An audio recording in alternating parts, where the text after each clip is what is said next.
धातुएं सामान्यतः कठोर होती है, लेकिन कुछ ऐसे भी धातु हैं जिन्हें चाकू से आसानी से काटा जाता है। अधातु विद्युत की कुचालक होती है, लेकिन एक ऐसा भी अधातु है जिससे करंट पास होता है।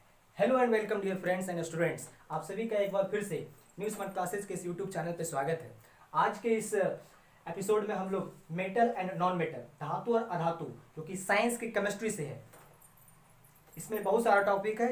हम लोग आज इस वीडियो में भौतिक गुणधर्म यानी कि physical property, 7 physical property metal और नॉन मेटल यानी कि धातु और अधातु का, साथ ही साथ ये इन दोनों में क्या डिफरेंशिएशन है, अंतर है फिजिकल प्रॉपर्टी में, ये हम लोग एग्जाम वेरी वेरी इंपॉर्टेंट है, इसको हम लोग आज सीखेंगे और बहुत ही आसान ट्रिक से। अगर आप चैनल पे नए हैं तो चैनल को सब्सक्राइब जरूर करें और अंत तक देखें ताकि आपको इससे बहुत इंपॉर्टेंट क्वेश्चन को कवर करने का मौका मिले। ध्यान रखिएगा, ये पहला जो बॉक्स है इसमें हम लोगों ने फिजिकल प्रॉपर्टी लिखे हैं 1 से लेकर 7 तक। दूसरा जो बॉक्स है वो मेटल का पार्ट है और तीसरा नॉन मेटल का, धातु और अधातु का। 7 बॉक्स में जिस बॉक्स में हमने टिक किया है यानी कि मेटल के पार्ट में, यानी कि ये 7 प्रॉपर्टी, सातों के सातों प्रॉपर्टी मेटल में पाए जाते हैं। लेकिन अधातु का साइड में इस कॉलम में ध्यान रखिएगा 1 2 3 4 5 बॉक्स में हम लोगों ने क्रॉस किया। इसका मतलब ये हुआ कि अधातु में ये 7 में 5 प्रॉपर्टी पूरी तरह से नहीं पाए जाते हैं, और जिस बॉक्स में क्रॉस नहीं है यानी कि इसको हम लोग डिटेल में जब पढ़ेंगे पूरी तरह से हम लोग को क्लैरिफाई होगा। तो चलिए हम लोग शुरू करते हैं एक एक करके। सबसे पहला प्रॉपर्टी है आघात वर्ध्यता फिजिकल प्रॉपर्टी में, जिसको हम लोग इंग्लिश में कहते हैं मल्येबिलिटी। ये आपका मेटल में होता है, धातु में होता है, यानी कि धातु आघात वर्ध्य होते हैं, मेटल्स आर मल्येबल। लेकिन नॉन मेटल जो होते हैं, अधातु होते हैं, वो आघात वर्ध्य नहीं होते हैं, वो भंगुर होते हैं। यानी कि इसका मतलब क्या हुआ समझिए, आघात वर्ध्य का मतलब होता है कि धातुओं को अगर हथौड़ा से चोट पहुंचाया जाए, मारा जाए, तो उनको पतली चादर के रूप में चेंज किया सकता है, कन्वर्ट किया जा सकता है।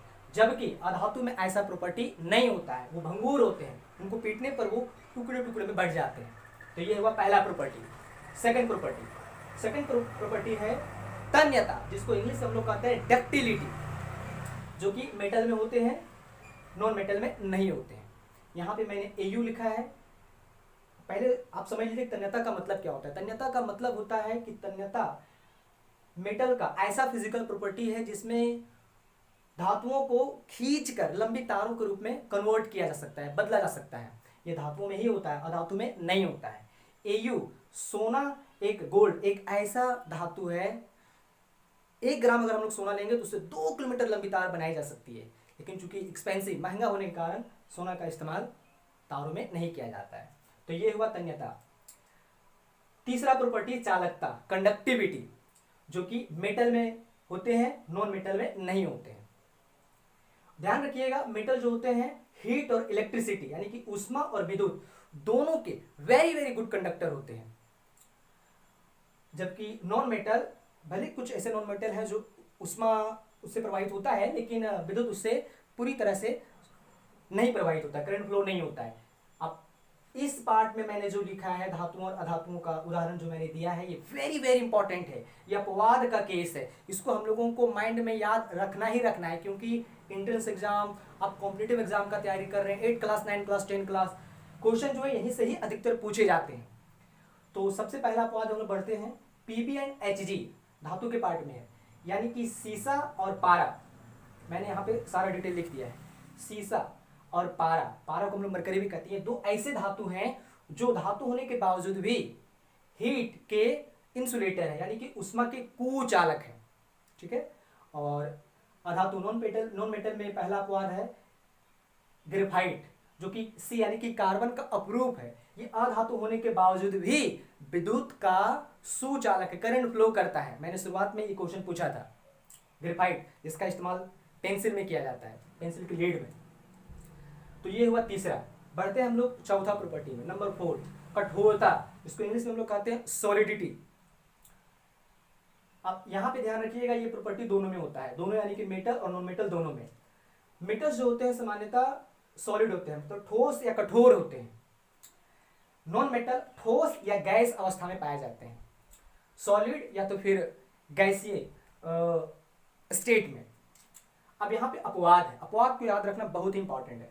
Hg एक ऐसा मेटल है, पारा मरकरी एक ऐसा मेटल है, धातु है जो कि द्रव अवस्था में पाया जाता है, लिक्विड स्टेट में। और साथ ही साथ Na एंड K डिटेल मैंने यहाँ पे लिख दिया है। सोडियम और पोटेशियम दो ऐसे मेटल्स हैं, धातु हैं जिनको चाकू से आसानी से काटा जा सकता है। शुरुआत में मैंने ये क्वेश्चन पूछा था। और ब्रोमीन एक ऐसा नॉन मेटल है, अधातु है जो कि द्रव अवस्था में लिक्विड स्टेट में पाया जाता है। सामान्यतः अधातु जो होते हैं ठोस या गैस होते हैं। तो ये हुआ कठोरता का, सोलिडिटी का चौथा प्रॉपर्टी मेटल और नॉन मेटल का। बढ़ते हैं नंबर 5 में, लस्टर यानी कि चमक, शाइनिंग जिसको कहते हैं हम लोग। मेटल्स आर नॉर्मली क्या, अधिकतर केस में जो सारे मेटल्स होते हैं वो वेरी वेरी लस्ट्रस होते हैं, यानी कि चमकदार होते हैं, शाइनी होते हैं। जबकि नॉन मेटल जो होते हैं वो चमकदार नहीं होते हैं, except one non metal, iodine. Iodine एक ऐसा अधातु है जो चमकदार होता है, लस्ट्रस होता है। अपवाद का केस है। नंबर 6, गलनांक और क्वथनांक, MP and BP, melting point and boiling point. ये मेटल और नॉन मेटल दोनों में होता है, लेकिन डिफरेंस क्या है? डिफरेंस ये है कि मेल्टिंग पॉइंट और बॉइलिंग पॉइंट, गलनांक और क्वथनांक धातु में वेरी वेरी हाई होता है, बहुत अधिक, बहुत ऊंचा होता है। जबकि नॉन मेटल्स में मेल्टिंग पॉइंट, बॉइलिंग पॉइंट यानी कि गलनांक और क्वथनांक वेरी लो, बहुत कम होता है, नीचा होता है। अब आगे क्लास में इसको और डिटेल से हम लोग पढ़ेंगे कि ऐसा क्यों होता है। दोनों में अपवाद है। Ga एंड CS, गैलियम और सीजियम दो ऐसे धातु हैं, इसके अलावा सोडियम, पोटेशियम, ये भी, जिनका गलनांक और क्वथनांक कम होता है। ये अपवाद, ये नियम को फॉलो नहीं करते हैं। इसी तरह हीरा, कार्बन का एक और रूप, हीरा एक ऐसा, डायमंड एक ऐसा अधातु है जिसका गलनांक और क्वथनांक बहुत ही हाई होता है। यही कारण कि इसको आसानी से गलाया तोड़ा नहीं जा सकता है। और आखिरी पॉइंट, ध्वनिक, सोनोरस इंग्लिश में इसको कहते हैं।